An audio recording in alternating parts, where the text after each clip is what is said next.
یا عظیم the great one, اے بڑے بزرگ، یا رب تو ہی مقبول دعا کا سمیع علیم ہے، اور تجھ سا تو کوئی بھی نہ شفیع و عظیم ہے۔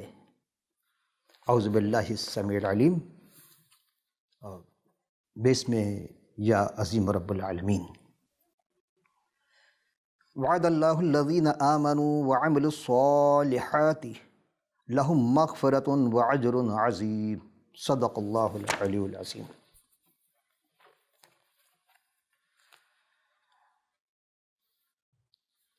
حقیقی عرفان میں آپ تمام سامعین و ناظرین کی خدمت پر سلام اور خوش آمدید۔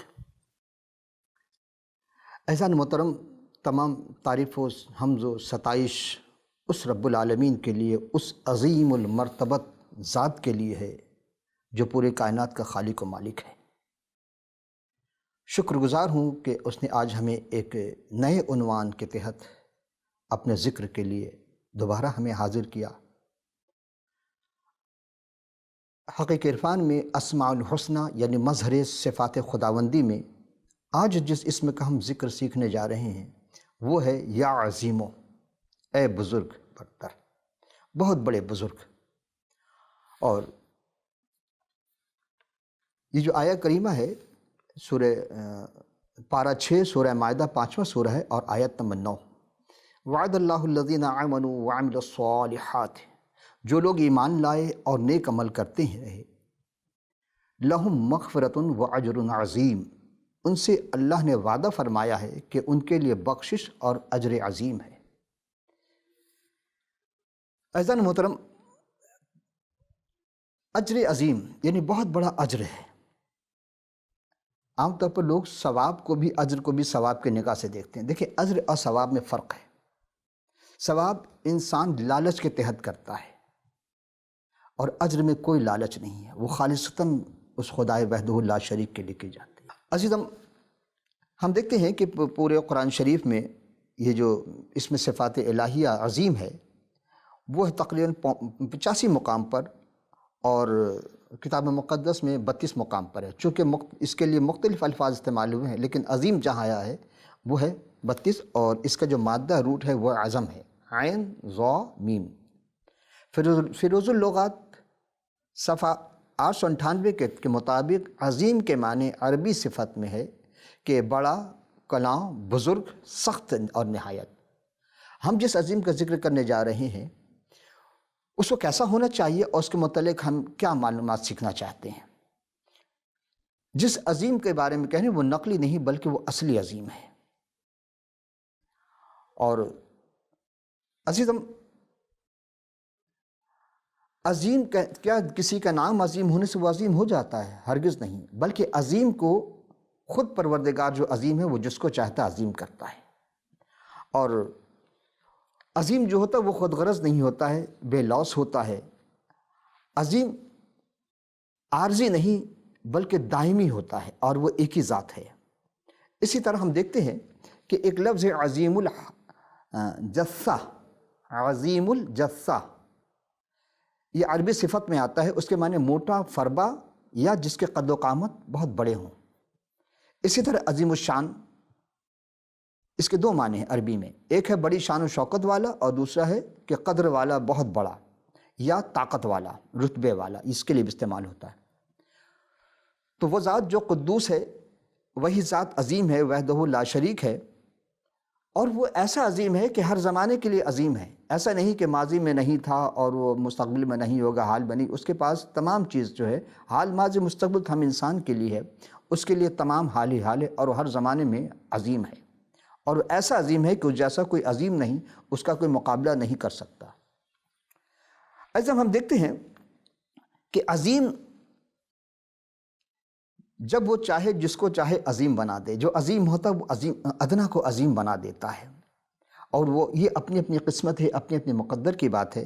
یہاں غور کرتے ہیں کہ زبور ہے 95 اور اس کی آیت نمبر 3 ہے، اس کو ہم دو زبان میں آپ کی خدمت میں پیش کرنا چاہتے ہیں۔ پہلے ہم آپ کی خدمت میں اس کے جو عبرانی الفاظ ہیں وہ پیش کرتے ہیں کہ الگدول یاہوے املکا گدول الکل الوہیم، الوہیم کے معنی وہ ذات جو خدا کے استعمال ہوتا ہے، اور گدول کے معنی ہے عظیم، جس کا ترجمہ یہ کہ کیونکہ خداوند خدائے عظیم ہے اور سب الہوں پر شاہ عظیم ہے۔ سب الہ سے مراد یعنی کہ جو جس کی پرستش کرتا ہے، کوئی درخت کی کرتا ہے، کوئی سورج کی کرتا ہے، کوئی چاند کی کرتا ہے، کوئی دریا کی کرتا ہے، کوئی سانپ کی کرتا ہے، کوئی گائے کی کرتا ہے، یعنی جس سے جو ڈرا اس کو وہ عظیم سمجھ لیتا ہے، اس کو خدا مان لیتا ہے، لیکن نہیں، وہ وحدہ لا شریک جو ان سب کا خالق و مالک ہے وہ عظیم ہے۔ زبور 111 اور آیت نمبر 2 کہ خداوند خدا کے کام عظیم ہے، جو اس میں مسرور ہیں ان کی تفتیش میں رہتے ہیں۔ اب تفتیش سے مراد کہ وہ جستجو کرتے رہتے ہیں کہ اپنے خالق سے، اس عظیم ہستی سے کیسے رابطہ ہو۔ ہر زمانے کے لوگ کی جستجو یہی ہوتی ہے۔ ہم بھی چلتے ہیں زبور 147 کی 5ویں آیت میں کہ ہمارا خداوند بزرگ اور قدرت میں عظیم ہے، اس کے فہم کی انتہا نہیں۔ انسان کی سوچ جہاں ختم ہو جاتی ہے وہاں سے انبیاء کا سوچ کا آغاز ہوتا ہے، اور انبیاء کی سوچ جہاں ختم ہوتی ہے وہ وحدہ لا شریک کی سوچ ہے۔ وہ چیز عطا کرتا ہے کہ اس کی فہم تک اس کی کسی کی رسائی نہیں ہو سکتی۔ ایسے ہم دیکھتے ہیں کہ تواریخ، دوسرا تواریخ ہے، اس کی دوسرے باب کی 5ویں آیت، اور میں جو گھر بنانے کو ہوں عظیم الشان ہوگا، کیونکہ ہمارا خدا سب معبودوں پر سے عظیم ہے۔ یہ ہے لفظ جو ہے یہ جناب داؤد علیہ السلام جو تھے انہوں نے استعمال کیا تھا، اور جو گھر بنانے والے تھے اصل میں جناب داؤد جو تھے وہ خدا کی نگاہ میں بہت برگزیدہ تھے اور خدا سے غیرت مند تھے، اور جناب داؤد ہی وہ ہستی ہے جسے خدا نے چنا تھا، اپنے خاص کام کے لیے مسح کیا تھا۔ ہم یہاں آپ کی خدمت میں ایک لمحہ فکریہ دے رہے ہیں کہ دعویٰ تو سب کرتے ہیں کہ جی ہمارے پاس تمام انبیاء کے نام ہیں، لیکن نہیں، ایسا نہیں ہے۔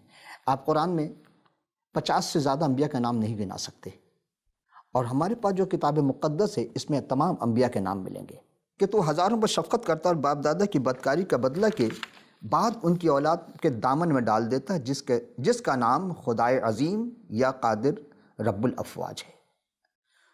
نیکی کرتے ہیں تو نیکی کا صلہ بھی خدا دیتا ہے، بدی کرتے ہیں تو بدی کا بھی خدا ہی دیتا ہے، اس کو سزا ہو جو بھی اس کی نگاہ میں ہے۔ وہ غفور رحیم ہے، جس کو چاہے معاف کر دے، جس کو چاہے پکڑ لے۔ یہاں ہم آپ کی خدمت جناب داؤد جو تھے ان کے ایک کہاں سے ان کا سلسلہ چلتا ہے میں چند ساتھ میں آپ کی خدمت میں پیش کرتا ہوں، توجہ کا طالب ہوں، اور میں جناب آدم سے سلسلہ شروع کر رہا ہوں۔ آدم کے جو 2 بیٹے تھے حابل قابل کے بعد خدا نے ایک اور بیٹا عطا کیا جو جناب آدم علیہ السلام کے ہم شکل تھا، اس کا نام سیت کا بیٹا انوس کا بیٹا قینان کے بیٹا محلل اور محلل کا بیٹا یارد کے بیٹا حنوک کے بیٹا متسلہ کے بیٹا لمک، اور لمک کے بیٹا نوح۔ اور خدا نے نوح کو 3 بیٹے عطا کیے تھے، سم جس کو عام زبان قرآن میں یا مسلم ہسٹری میں اس کو سام کہا جاتا ہے، الف سے لیتی، جبکہ سم ہے، اور دوسرا حام، اور تیسرا یافت ہے، فے تے کے ساتھ ہے، لیکن جب آپ قرآن کے زبان میں جائیں گے تو وہاں ان کے یہاں یافز کہتے ہیں اس کو۔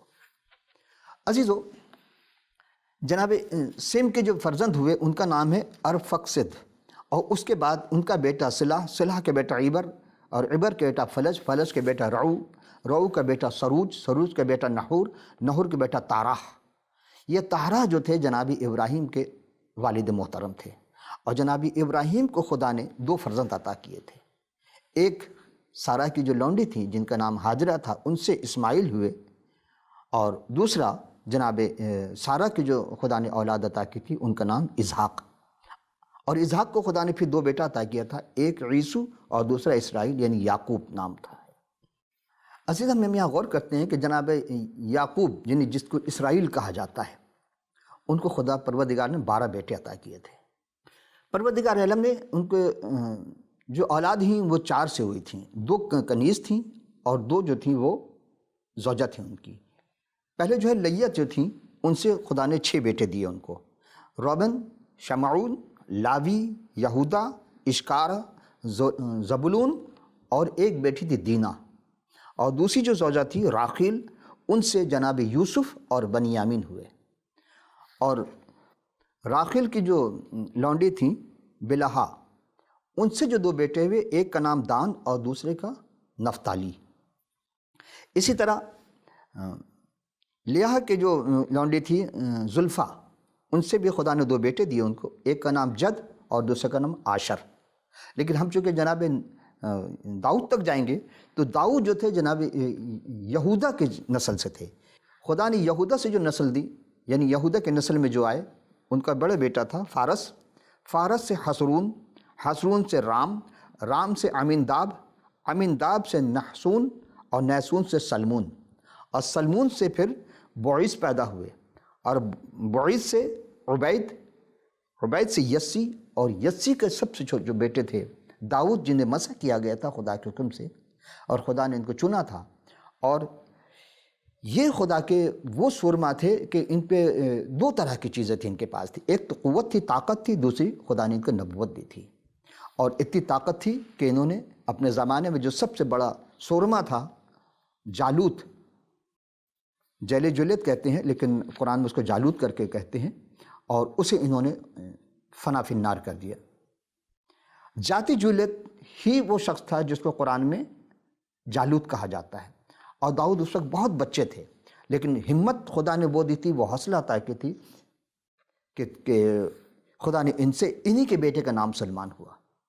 اور جناب داؤد خدا کی نگاہ میں بہت برگزیدہ تھے، اور داؤد یہ چاہتے تھے کہ ایک صندوق تھا جس کو عہد کا صندوق کہا جاتا ہے، قرآن میں اسے سکینہ کے نام سے یاد کیا جاتا ہے، اور یہ ہے سورہ بقرہ کی آیت نمبر 248 کے مطابق تابوت فی السکینہ کے نام سے ہے۔ میں پھر کبھی، چونکہ ابھی ہمارا یہ موضوع نہیں ہے، میں پھر کسی اور گفتگو میں آپ کو تابوت سکینہ کے بارے میں بتائیں گے کیا ہے۔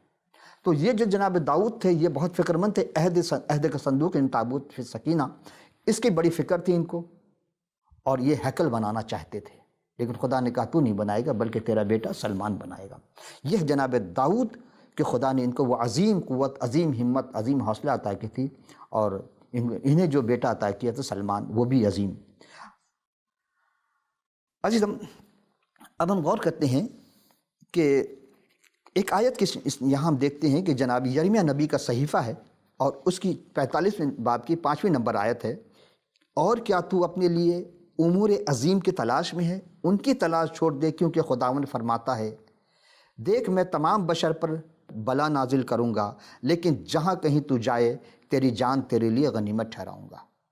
خدا جس کا ہو جاتا ہے یا جو خدا کا بندہ بن جاتا ہے، خدا اس کے لیے اس کی ہر آفت مصیبت سے اس کو بچاتا ہے، لیکن کبھی کبھی اس کو آزمانے کے لیے بھی چھوڑتا ہے۔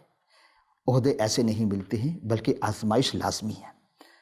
ایسے ہم دیکھتے ہیں ملاکی ایک صحیفہ میں ہے کہ اس کے پہلے باب کی 14ویں آیت ہے، لعنت اس دغا باز پر جس کے گلے میں نر ہے، پر خداوند کے لیے عیبدار جانور نظر گردانتا ہے، کیونکہ میں ہوں اور قوموں میں میرا نام محیب ہے، رب الافواج فرماتا ہے۔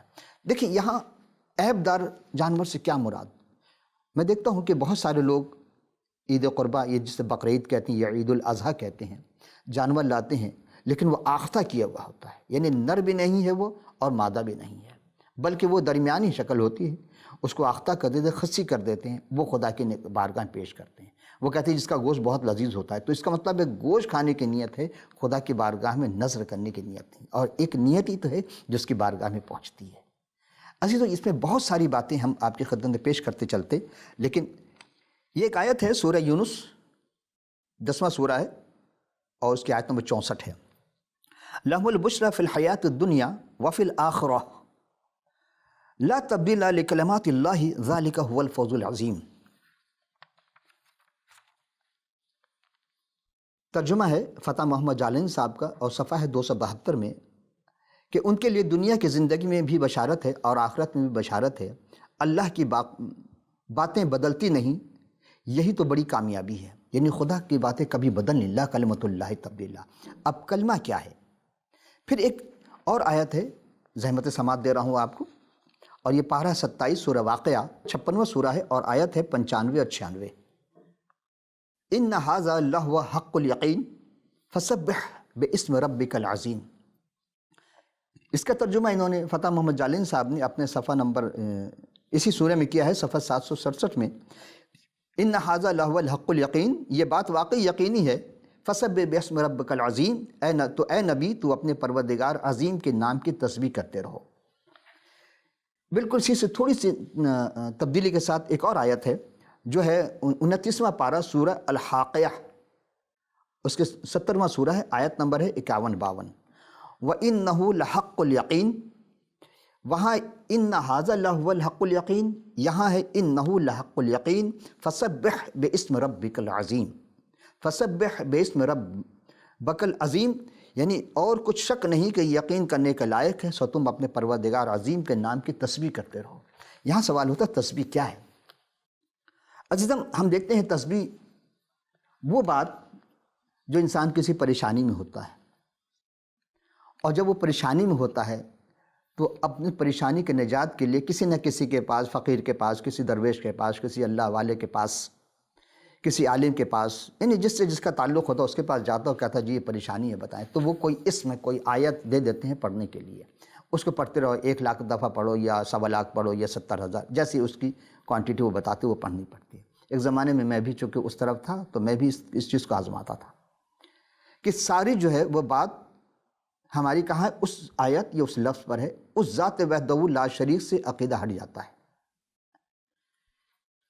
اب وہ تسبیح لیے ہوئے ہے، سارا ذہن میں پریشانی ہے کہ بس وہ اس کے رٹا لگائے چلے جا رہے ہیں، بڑی تیزی سے پڑھتی ہے، چونکہ کوانٹٹی پوری کرنی پڑتی ہے، اور جہاں کوانٹٹی کی بات ہے تو وہاں کوالٹی نہیں ہوتی ہے، کوالٹی اصل ہے، خدا کوالٹی کو دیکھتا ہے، کوانٹٹی کو نہیں دیکھتا۔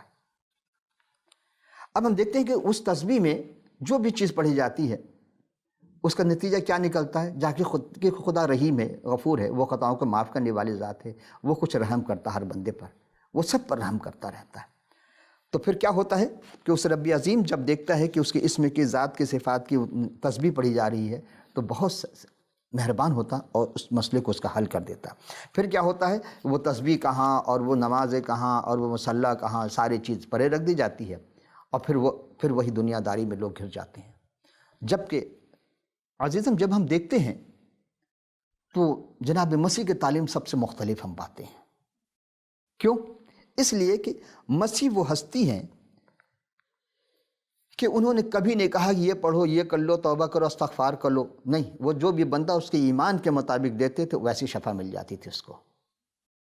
یہ ہے معجزہ جناب مسیح کا، بلکہ وہ منادی کرتے پھرتے تھے، خدا وحدہ اللہ شریک کے بارے میں بتاتے پھرتے تھے، اور بتاتے تھے کہ وہی ہے کہ جب ہم کسی مصیبت میں گر جاتے ہیں تو کہا کہ کب تک تم مصیبت میں، کب تک میں تمہارے ساتھ دوں گا، تمہیں ابھی تک ایمان میں کامل نہ ہو سکے، اور مسیح میں چاہتے تھے کہ سب ایمان میں کامل ہو جائیں، اس لیے کہ وہ کامل ایمان والے تھے، وہ ایمانی ایمان تھا، جو ان پر ایمان لے آتا تھا وہ اسے وہ کامل بنا دیتے تھے۔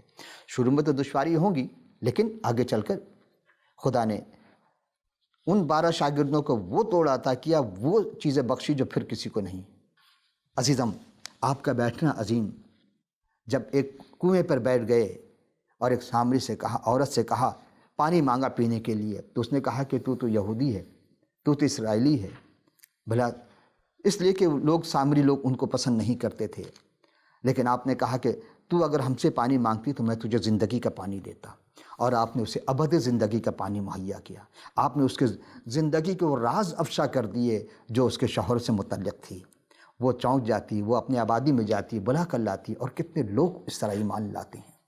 آپ پر ایمان لانے والے ہر زمانے میں غریبی تھے اور غریبی ہوں گے، اور اس پانی سے آپ نے اس کو ابدی نجات بھی بخشی، اور یہ واقعہ آپ اگر جاننا چاہتے ہیں تو یوحنا کی انجیل میں آپ کو مل جائے گا۔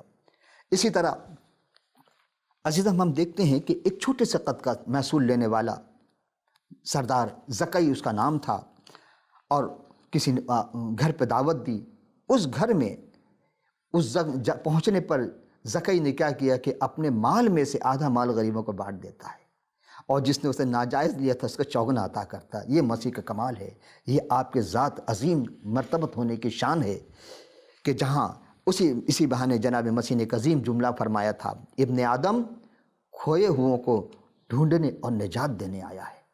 عزیزو آج ہمیں بھی نجات کی ضرورت ہے، ہم بھی کھوئے ہوئے ہیں، کہاں کھو گئے؟ دنیا کے بھیڑ بھڑکوں میں، دنیا کے رنگینیوں میں، لیکن عزیزو آ جائیں اس ہستی کے پاس۔ عزیزم آپ فرماتے ہیں کہ آخر تک وفادار رہے، گویا کہ تم نے سب کچھ پا لیا، اور وہ آخر تک آپ کے ساتھ رہیں گے۔ یہی وہ ہستی ہے، سبحان اللہ، کیا کہنا اس عظیم سوار کا، کہ جب آپ جس کتاب میں ہے کہ وہ آئے گا گدھے پر، اور ایک جوان گدھے پر سوار ہو کر، اور جناب مسیح گدھے پر سوار ہو کر آئے، ایک خر پر سوار ہو کر آئے۔ لیکن عزیزو، آپ اس عظیم کے بارے میں جاننے کے لیے غور فرمائیے کہ ہمارے پاس کیا ہے، کیسے جان سکتے ہیں، ان سے کیسے رابطہ کر سکتے ہیں، کہ جس کا سونا عظیم، کیسا عظیم کہ طوفان، کشتی جو ہے وہ طوفان میں گر چکی ہے، اب کشتی ڈاواڈول ہے، کسی وقت بھی غرق ہو سکتی ہے۔ ملح پریشان ہو گئے، ساتھی پریشان ہو گئے، جگایا جناب مسیح کو جا کر، آپ کا جاگنا عظیم۔ اور جاگنے کے بعد آپ نے کیا کہا؟ جاگنے کے بعد آپ نے اس طوفان کو ڈانٹا، ہوا کو ڈانٹا، ہوا بھی رک گئی، پانی بھی تھم گیا، ہوا بھی تھم گئی، ساری چیز اپنی جگہ بالکل سکون طاری ہو گئے۔ تو آپ سوچیں کہ جس کے قبضہ قدرت میں اتنی ساری چیزیں ہوں کہ پانی پر کنٹرول، آپ پانی پر چلتے ہوئے آئے، پانی پر کوئی نہیں چل سکتا، لیکن جناب مسیح نے پانی پر چل کر دکھایا۔ کتنی عظیم ہستی۔ عزیزو، آپ غور کریں گے کہ ذکر اس کی عظیم ہمت کا، کہ ظلم سہتا رہا جو ہنس ہنس کر، اور جس کے ماتھے پہ بل نہیں آیا جو تھا صبر عظیم کا پہ کر۔ یہ واحد مسیح ہیں کہ جب ان کو گرفتار کر لیا جاتا ہے، بہت ساری تکالیف دی جاتی ہے، اور آپ کو مصلوب کر دیا جاتا ہے۔